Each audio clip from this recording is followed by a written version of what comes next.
Collector महोदय से जो घटनाक्रम जो लसाड़िया वाला हुआ उसको लेके हमारा डेलीगेशन हमारे आसपुर विधायक जी, बागीदोरा विधायक जी, दिग्विजय सिंह जी, साथी अन्य सभी जिलाध्यक्ष जी, हमारे संभागीय अध्यक्ष जी, सारा एक डेलीगेशन गया था।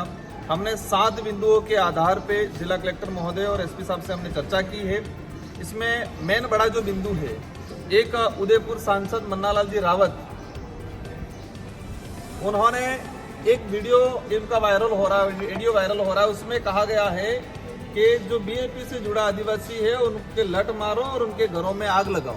1 महीने पहले का ये वीडियो वायरल हुआ है और इसी का परिणाम लसाड़िया में, क्योंकि बीजेपी के कार्यकर्ताओं को लगा कि हमारा सांसद कह रहा है कि घरों में आग लगाओ, लट मारो, उनको पत्थर मारो, इस तरह से एक सांसद उकसा रहा है बीजेपी के कार्यकर्ताओं से।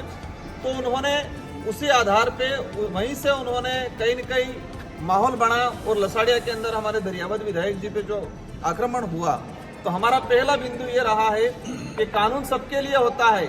एक सांसद आम कार्यकर्ता को उकसा रहा है कि घरों में आग लगाओ, तो उस आधार पे कानूनी कार्रवाई होनी चाहिए, उसको लेके पहला बिंदु है।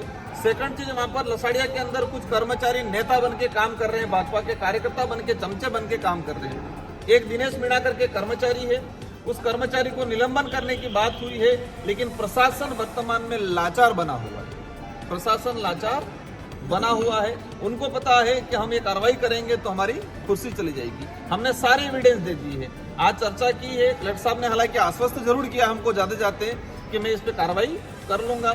अगर कार्रवाई करते हैं तो ठीक है, कार्रवाई नहीं करते हैं तो हमारा डेलीगेशन अभी तय करेगा कि ये आंदोलन आगे बढ़ना है, धरना स्थल आगे बढ़ेगा कि इसका नया रूप लेगा, वो हम आगे भी हम बैठ के डिसाइड करेंगे।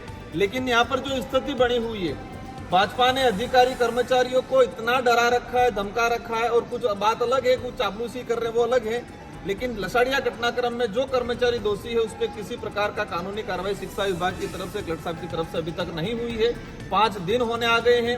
हमारा फाइनल डिसीजन यही रहेगा कि उन कर्मचारियों पे कार्रवाई करे, और एक सांसद जिस तरह से आदिवासी समाज का सर्टिफिकेट लगा के गया और समाज के लोगों को ही आग से मारने की धमकी दे रहा है, तो ऐसे सांसद के खिलाफ भी कानूनी कार्रवाई करे, ये हमारी मांग रहेगी। सर, चुनावी माहौल भी है, अभी उपचुनाव भी सामने है, तो क्या बीएपी स्वतंत्र लड़ेगी या गठबंधन? ये इशू ही नहीं है। इशू सबसे बड़ा ये है कि एक आदिवासी समाज का सर्टिफिकेट लगा के सांसद बना और वही सांसद आदिवासियों के घर जलाने की बात कर रहा है, ये बड़ा इशू है। इशू ये है कि निर्वाचित हुआ विधायक वहाँ उसके विधानसभा क्षेत्र में जाता है और भाजपा के गुंडागर्दी वाले लोग उसके साथ मारपीट करते हैं, वो इशू है।